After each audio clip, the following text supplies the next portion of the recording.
अस्सलाम वालेकुम गाइस, मैं हूं आपका अपना मुदस्सिर और आप सबका स्वागत है एक नए ब्लॉग में। तो आप में से काफ़ी सारे लोग मुझे जानते होंगे और काफ़ी सारे लोग नहीं जानते, लेकिन कहने की बात यह है कि इस ब्लॉग के इख्तिताम तक आप में से जो लोग भी मुझे देख रहे हैं वो मुझे भी जान जाएंगे और मेरी कहानी क्या है उसको भी जान जाएंगे। और किसी भी बात को समझने के लिए उसके कॉन्टेक्स्ट को समझना बहुत ज़रूरी है। तो आपका भाई यहीं पर बैठा है जब तक कि आप पास देख के आ जाए। एक कहानी सुनने के लिए आपको थोड़ा सा पास में जाना पड़ेगा, तो चलते हैं।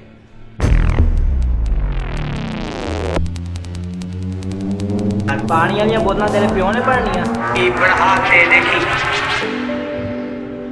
व्लॉगिंग स्टार्ट कर रहा हूँ।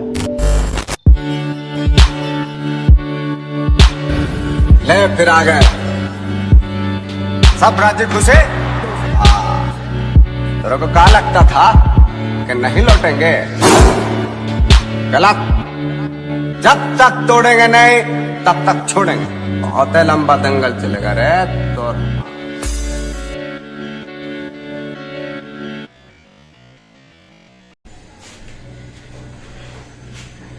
जी तो नाज़रीन, ये कहानी है आप सबके भाई के कमबैक ब्लॉग की।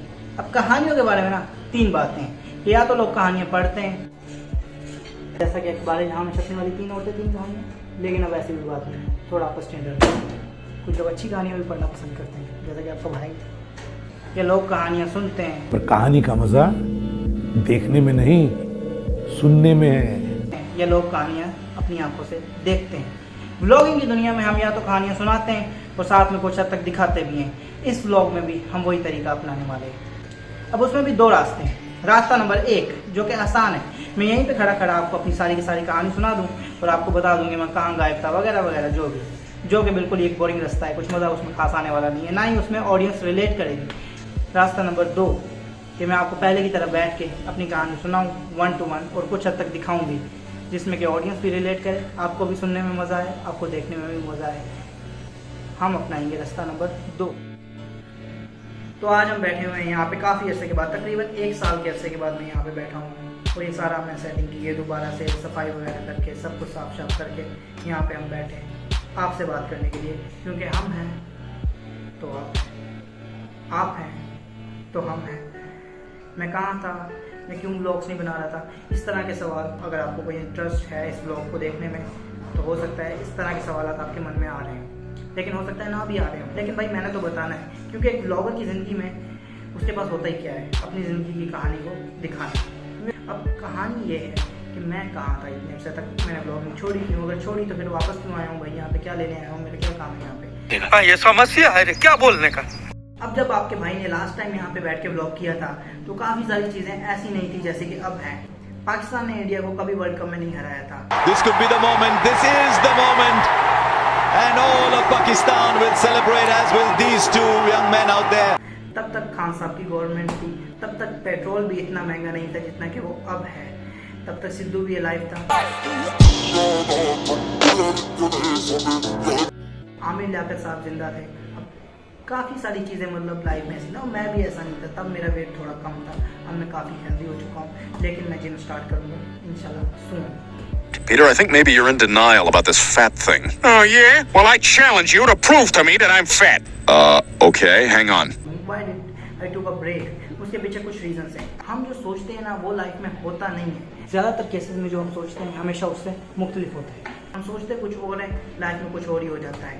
तो यही चीज़ है, और हम सोचते हैं कि हमारी लाइफ भाई इस तरह सीधे फेज में जाएगी एकदम फिरारी की तरह, लेकिन लाइफ जाती है भाई यूँ, और नीचे गड्ढे भी होते हैं, और इतने गड्ढे होते हैं कि इंसान काफ़ी दफ़ा उन गड्ढों में गिर के ही रह जाता है, इतना डाउन चला जाता है कि भाई पाताल में चला जाता है। और आपके भाई के साथ भी यही हुआ। अब ब्लॉगिंग करना मेरा पैशन था, भले से काफ़ी लोगों को लगता होगा भाई ब्लॉगिंग करना कौन सी बड़ी बात है, यूँ कैमरा उठाया, बातें शातें की, 2-3 शॉट्स लिए, इस तरह से ब्लॉगिंग नहीं होती। ब्लॉग करने के लिए आपको काफ़ी सारे शॉट्स लेने पड़ते हैं।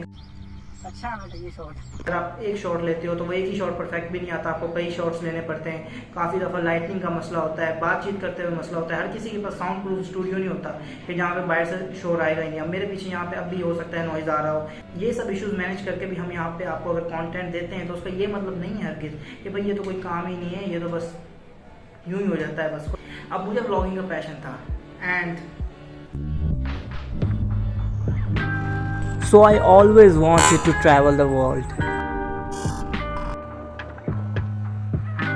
I wanted to explore. I wanted to capture more and more. I wanted to learn about the cinematics and more about the vlogging. Because I believe that कि मोबाइल कैमरा में ना बहुत पोटेंशियल है, बस आपको उसे यूज़ करना आना चाहिए in a more convenient way.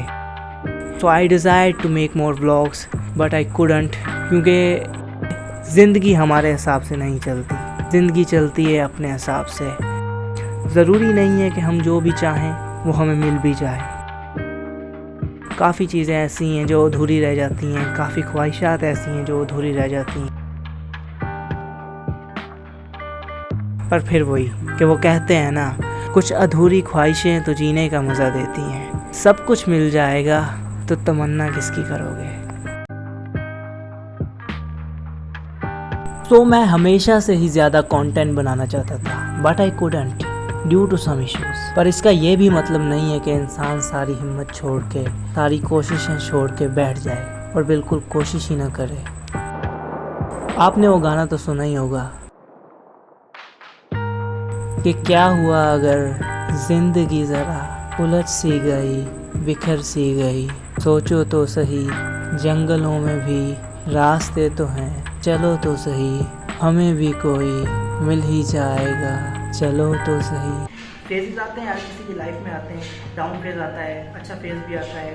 पर कहने की बात यह है कि दुख भी ज़िंदगी का हिस्सा है। और इंसान के इर्द गिर्द जो लोग होते हैं ना, उसकी पर्सनल फैमिली मेम्बर्स, उसके फ्रेंड्स वगैरह, ये सब भी इंसान की ज़िंदगी का हिस्सा होते हैं, वो उससे जुड़े हुए होते हैं। इन सब लोगों का भी इंसान की ज़िंदगी के ऊपर असर होता है। अब मेरी ज़िंदगी में सिर्फ 2 ही लोग हैं मेरी अपनी पर्सनल फैमिली में, मेरी अम्मी और मेरे पापा।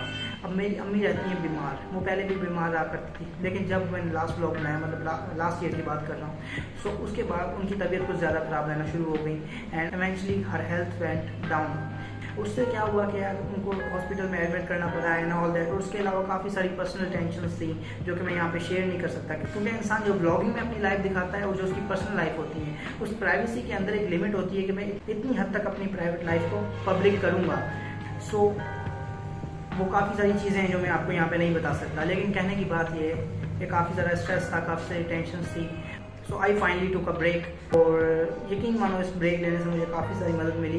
अभी ऐसा नहीं था कि इस ब्रेक में मैंने कुछ सीखा नहीं, मैंने बिल्कुल यूट्यूबिंग को छोड़ दिया। मैंने काफ़ी चीज़ें सीखी। मैंने वीडियो एडिटिंग फ़ोन पे ही मैं करता हूँ, वीडियो एडिटिंग अपनी, और मैंने फ़ोन पे ही काफ़ी सारी चीज़ें सीखी। फ़ोन पे मैंने कलर ग्रेडिंग सीखी, क्योंकि फ़ोन में भी काफ़ी कैपेसिटी है अगर आपको यूज़ करना आना चाहिए।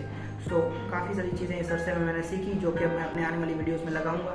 और दूसरी बात ये है कि why did I make a comeback.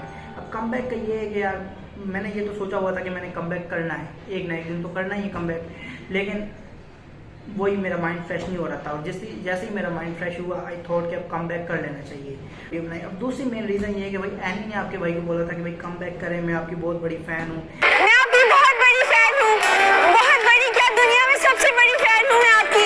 तो जब इन्होंने मुझे कहा तो मैंने कहा कि ठीक है जी, हम कमबैक करेंगे। So I made a comeback video and finally I am back. अब एक तो ये वीडियो मैंने बनानी थी और एक मैंने अपनी पर्सनल यूनिवर्सिटी लाइफ के बारे में मैंने इतने व्लॉग्स नहीं किए, ना ही मैंने उसमें अपनी यूनिवर्सिटी को इतना शो कराया अपने व्लॉग्स में जब से मैंने व्लॉगिंग स्टार्ट की है। सो आई थॉट कि मुझे एक यूनिवर्सिटी पे एंडिंग डेज पे भी एक वीडियो बनानी है, क्योंकि मेरी यूनिवर्सिटी लाइफ अब एंड हो गई है तकरीबन ही। तो इसलिए मैंने वो भी एक वीडियो बनाई है जिसकी कि मैंने शूटिंग हाफ कर रखी है, हाफ करनी है, और उसकी एडिटिंग वगैरह रहती है। वो सब कुछ मैं इस ब्लॉग से फाइनल होने के बाद उस पर वर्क शुरू कर दूंगा और फिर फाइनली वो वाली वीडियो भी इंशाल्लाह आपको इसी चैनल पर जल्द देखने को मिलेगी।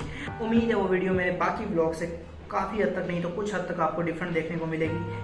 और इसी उम्मीद के साथ कि फिर मिलेंगे, अपने होस्ट को इजाज़त दीजिए। अल्लाह हाफ़िज़। और आखिर में बशीर बदरा साहब के चंद इशार के होंठों पे मोहब्बत के फसाने नहीं आते, साहिल पे समंदर के खजाने नहीं आते, दिल एक उजड़े हुए सराय की तरह हैं अब लोग यहाँ रात जगाने नहीं आते, अहबाब भी गैरों की अदा सीख गए हैं, आते हैं मगर दिल को दुखाने नहीं आते।